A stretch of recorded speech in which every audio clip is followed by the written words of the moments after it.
إذا قرئ القرآن فاستمعوا له وأنصتوا لعلكم ترحمون واذكر ربك في نفسك تضرعا وخيفة ودون الجهر من القول بالغدو والآصال ولا تكن من الغافلين صبّا علي رزقا صبّا رحمة فأنت رجاء العالمين walau taghat. Kita teruskan. Bismillahirrahmanirrahim. Walamma kanal muridu rubbama yastab'idul usula ila zalika nahahu. Walamma kana, dan tak kala ada siapa al muridu, orang yang bersiap berangkat menuju akhiratnya. Jadi ada istilah muridun, salikun, wasilun.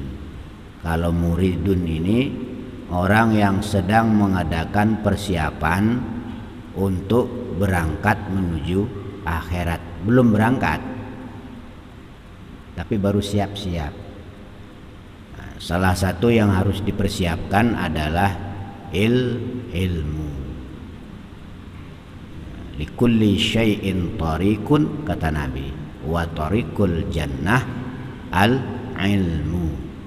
Setiap segala sesuatu itu ada jalannya, dan jalan menuju surga adalah ilmu, atau jalan menuju Tuhan itu adalah ilmu, atau jalan pulang kampung ke akhirat itu ilmu. Nah, ilmu ini macam-macam. Ada ilmu syariat, ada ilmu tarekat, ada ilmu hakikat. Ibarat kita mau pulang kampung naik kendaraan darat, ilmu syariat. Naik mobil, naik kereta api, itu kendaraan darat. Kalau kendaraan laut, tarekah, naik kapal laut, kapal selam. Kalau kendaraan langit, pesawat terbang, itu ilmu hakikat. Baru sampai kepada ma'rifat, kepada tujuannya. Jangan belajar torekoh doang, nggak mau belajar syariat. Nah, kita sekarang di darat, kapalnya mana? Kapalnya adanya di Teluk Bayur sana, ya kan? Berarti kita juga harus belajar ilmu syariat, cara mandi, cara wudu,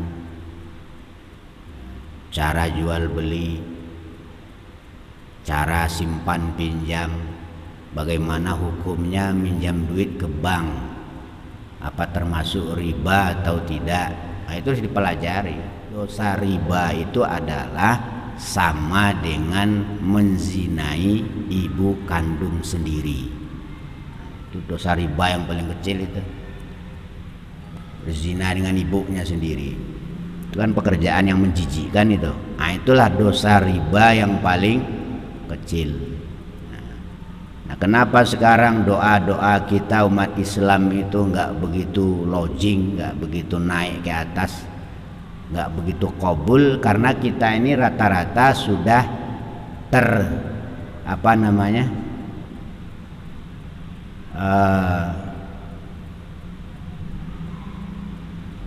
terkonotasi dengan riba.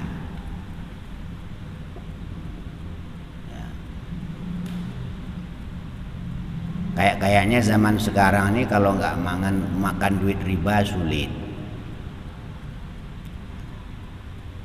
Dengan berbagai penampilan dan brosur isinya adalah riba.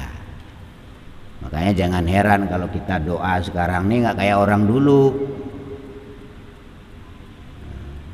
Orang dulu begitu doa langsung makbul. Kalau kita doa udah teriak-teriak, udah kalau kata orang Padang halaman dange, nggak kabul-kabul. Kenapa? Salah satu sebabnya adalah karena kita ini terkonotasi dengan riba.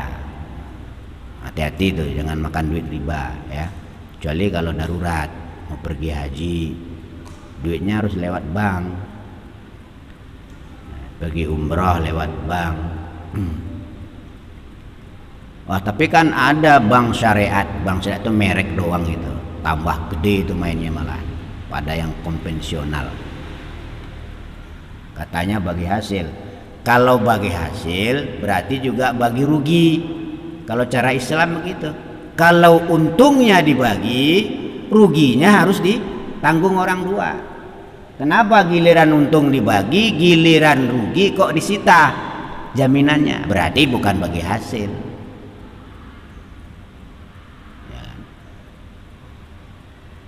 Iku kalau cara Jawanya sampai naik dewe.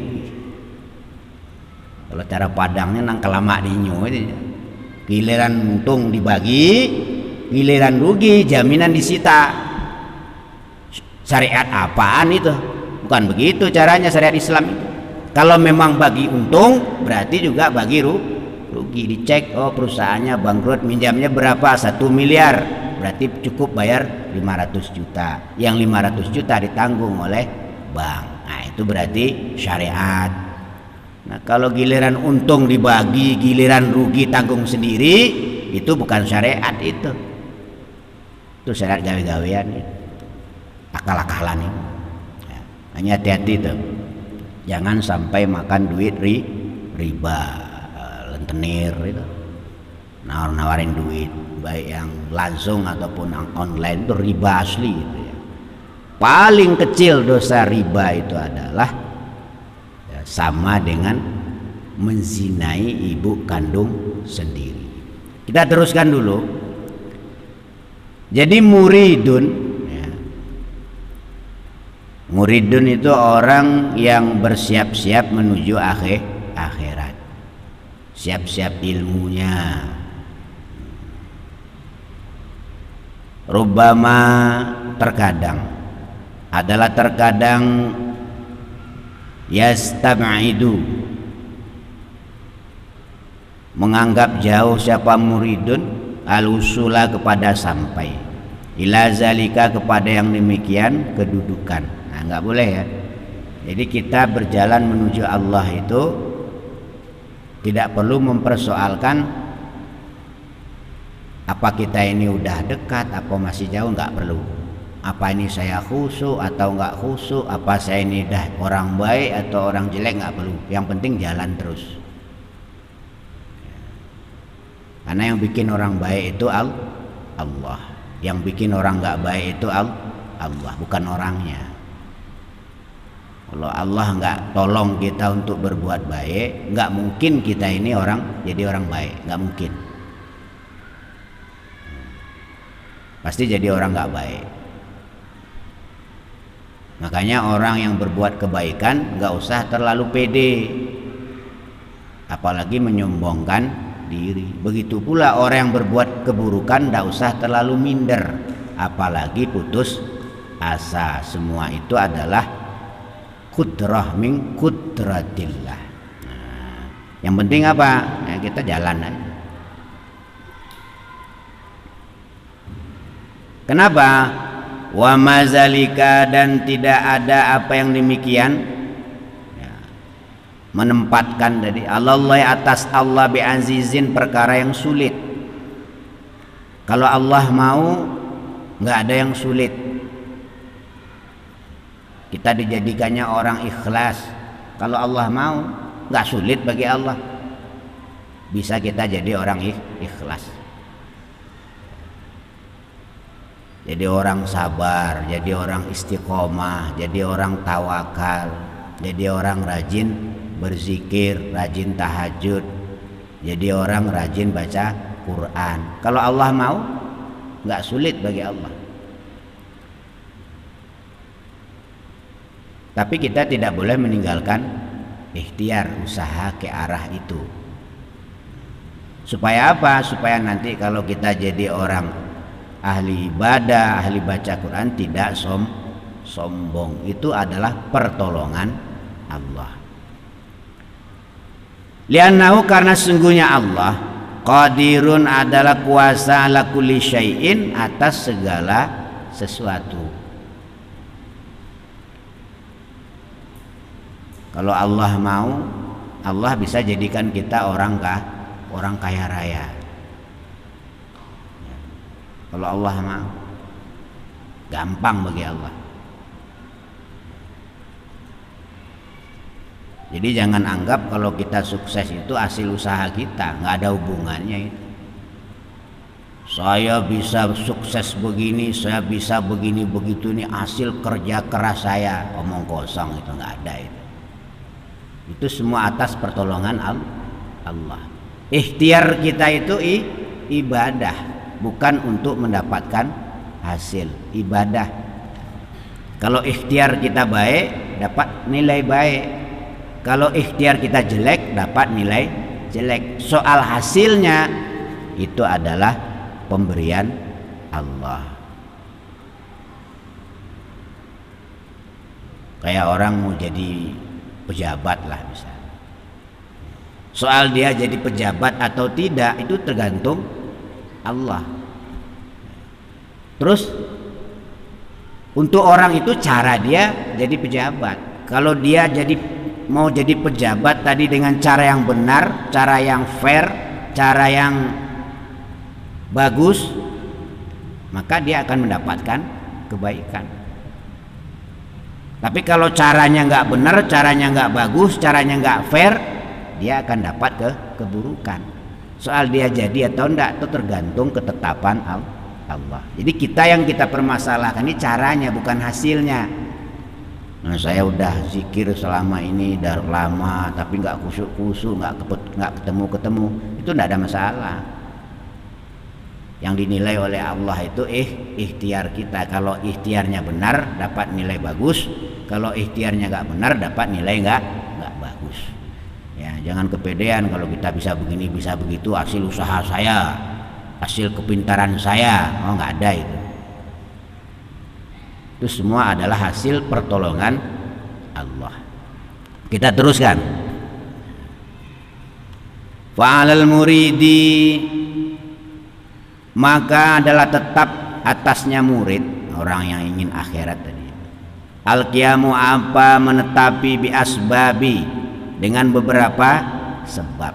Nah, bagi kita itu yang penting melakukan sebabnya aja. Kepengen kaya, sebabnya kaya itu dilakukan. Soal kaya atau enggak itu udah ada tulisannya. Kalau nggak ada tulisannya di Lauh Mahfuz kaya, mau mutar kayak gasingan nggak akan kaya-kaya. Mau usaha ke Malaysia, mau kerja ke Hong Kong, mau kerja kemana-mana, kalau nggak ada tulisan kayanya nggak akan kaya-kaya. Tapi kalau ada tulisan kayanya, kadang-kadang jualan goreng aja di Durian Jaya kaya, jualan gorengannya jualan kaya, karena ada tulisannya. Nah, jadi yang kita permasalahkan itu cuma ikhtiarnya. Soal hasilnya itu urusan Allah. Jangan pikirkan hasilnya, nanti stres. Saya harus begini, saya harus begitu. Wah, nggak lama nanti bento itu yang seperti itu, stres. Yang kita pikirkan itu berikhtiarlah, berusahalah sebenar mungkin, sebaik mungkin. Jangan menentang, melawan aturan dan peraturan Allah. Nah, itu yang penting. Kalau nggak ada garisnya, nggak akan terjadi. Itu sudah Allah nyatakan di dalam Al-Quran. Kulla yusibana illa ma kataballahu lana wa maulana wa 'alallahi fatawakkalil mu'minin. Itu surah At-Taubah ayat 56. Dicek nanti. Katakanlah wahai Muhammad, tidak akan terjadi apapun kepada kami kecuali apa-apa yang telah Allah tulis sebelumnya untuk kami. Kalau nggak ada tulisannya nggak bisa. Banyak orang nggak sekolah, banyak yang kaya raya, banyak yang sarjana hidupnya melarat juga banyak. Kenapa? Emang nggak ada tulisannya.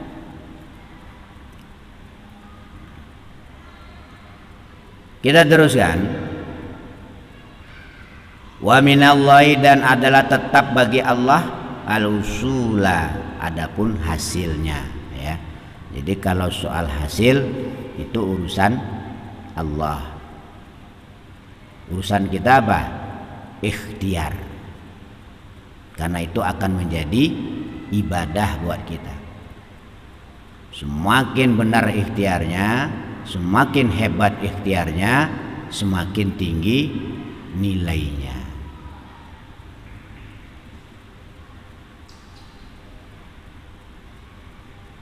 Waraful hijabi, dan diangkatnya tabir atau penghalang. Paham ya? Jadi nggak usah mikirin hasil. Nanti besok saya ini husnul khotimah apa suul khotimah, nggak usah pikir begitu. Kalau kita ingin husnul khotimah, berjalanlah ke arah husnul khotimah. Aneh, mintanya husnul khotimah, tapi berjalannya ke arah suul khotimah, yang nggak mungkin itu.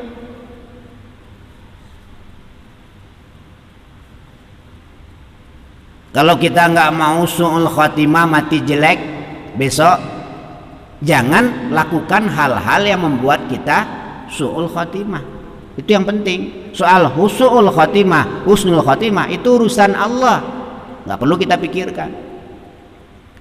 Cuman ikhtiar ke arah itu yang perlu kita usahakan. Kapan saya pintar? Pintar nggak pintar itu urusan Allah. Yang penting kita belajar. Kalau kita mau pintar, ya belajar. Belajar yang sungguh-sungguh. Belajarnya saja sudah ibadah, apalagi nanti dapat ilmu diamalkan, tambah ibadah. Jadi pintar bukan dari belajar. Pintar itu dari Allah. Cuman kalau kita kepengen pintar, diperintah Nabi untuk belajar. Nah, bedanya di situ. Jangan kepedean, saya ini udah belajar kemana-mana, maka saya pintar. Nah, nggak ada omong kosong itu. Pintar itu dari Allah. Cuman kalau kita kepengen pintar, diperintah untuk belajar. Kata Nabi, utlubul ilma walau bisin. Utlubul ilma minal mahdi ilal lahdi. Nah, perintahnya. Tapi pintar bukan dari belajar. Pintar itu dari Allah. Buktinya banyak orang yang belajar bukannya malah pintar, tambah lulak-luluk. Gelarnya doktorandus, doktor profesor. Ya. Tapi tambah lulak-luluk, nggak jelas. Itu menunjukkan bahwa pintar itu bukan dari belajar, tapi dari Allah Subhanahu wa ta'ala. Kita teruskan. Min alamati mautil qalbi, adalah setengah daripada beberapa tanda-tandanya matinya hati. Ai qalbil muridi, jelasnya hatinya orang yang menginginkan akhirat. Apa tanda-tandanya hati yang mati itu? Kalau matinya jasad, apa tanda-tandanya? Nah, kalau ada orang gimana ngeceknya? Mati atau belum? Hah? Udah nggak bergerak dia. Ngeceknya gimana? Harus bisa ngeceknya. Orang kalau masih hidup bilang udah mati, mandi main kubur-kubur aja, ternyata masih hidup. Maka dicek bibit kehidupannya. Apa bibit kehidupan? Nafasnya. Kalau nggak ada nafas kan nggak ada hidup. Nah, dicek. Jangan cek satu tempat doang. Kadang-kadang sini nggak aktif, sini masih aktif. Nah, dicek.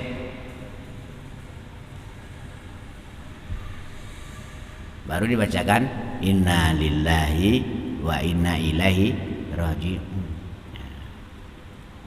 Itu matinya jasad. Nah sekarang tanda-tandanya hati yang mati itu bagaimana? Adamul husni adalah tidak adanya susah. Alamat atas perkara fataka yang ketinggalan apa perkara, minal muwafiqati daripada beberapa perkara yang mencocoki ayat taati, jelasnya beberapa perkara taat. Nah ini berarti hati mati ya. Kalau meninggalkan perkara-perkara yang taat kok tidak susah hatinya ya. Nah ini berarti hati sudah mati. Ninggal jamaah biasa aja. Jamaah itu taat nggak tuh? Hah? Sholat jamaah itu taat nggak? Taat. Ninggal jamaah biasa, nggak ada susahnya. Itu berarti hatinya sudah isdet.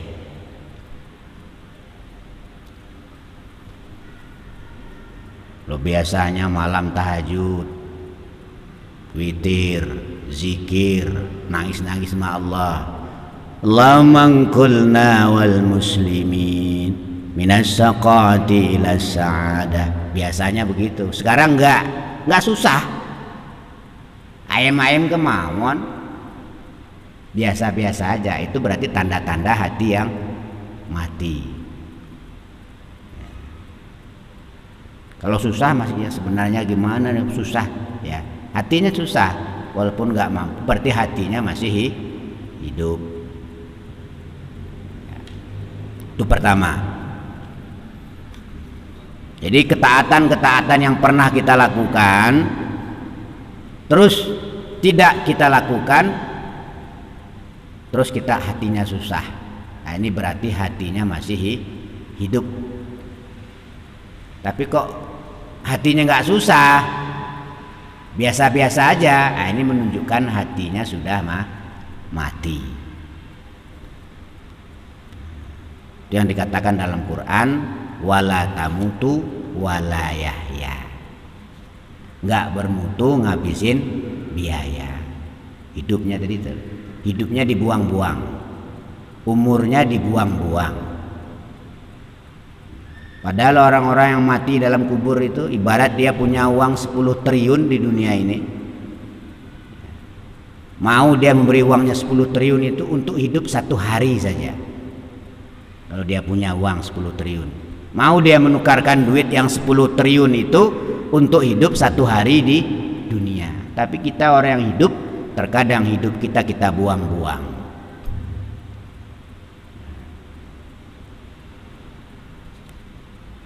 Itu yang pertama, tandanya hati yang mati itu adalah tidak susah meninggalkan perkara-perkara yang taat. Lihat orang jamaah, kita nggak bisa jamaah mungkin karena sakit ya, atau karena yang lain, susah kita, ya Allah, berarti hatinya hidup. Nah kalau biasa-biasa aja, nah repot itu ya. Itu yang kedua. Yang pertama, watarkun nadami, dan meninggalkan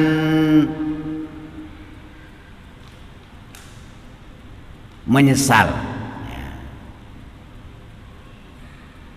Alam atas perkara faal tahu yang melakukan siapa orang kepada menuju bizillati dari beberapa perkara-perkara yang salah. Ai minazillati jelasnya dari beberapa perilaku-perilaku yang enggak benar. Alati yang tujadu, yang ditemui apa alati mingka darimu. Nah itu berarti hati mati. Jadi pertama tadi tandanya hati mati, tidak merasa susah, tidak bisa taat. Biasanya bisa tahajud, sekarang udah nggak bisa tahajud, nggak susah. Biasanya selesai sholat baca Quran, sekarang udah nggak baca Quran, nggak susah. Itu berarti hati sudah mati.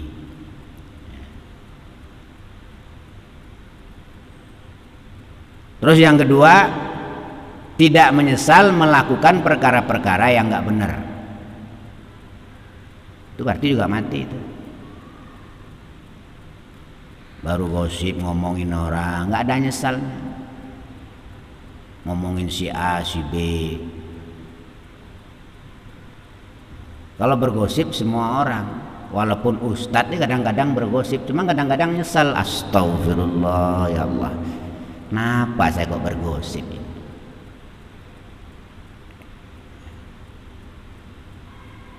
Jadi kalau di saat kita melakukan perbuatan yang salah kok tidak ada penyesalan, ini berarti hatinya sudah mati. Baru selesai nipu orang, tawa-tawa aja.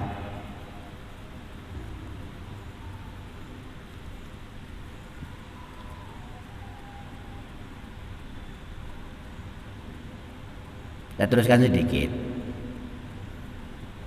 Walamatu hayati, dan adapun tanda-tanda hati yang hidup, ya.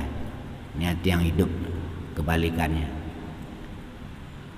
Bi anwaril ilahiyati, dengan beberapa nur yang berbangsa ketuhanan.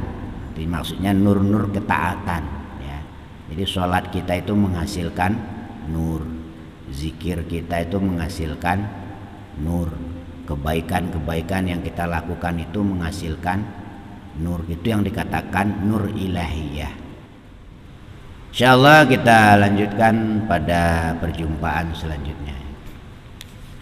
Astaghfirullah Rabbal baraya, astaghfirullah minal khataya, Rabbi zidni ilman nafi'a wa wafiqni amalan salihah.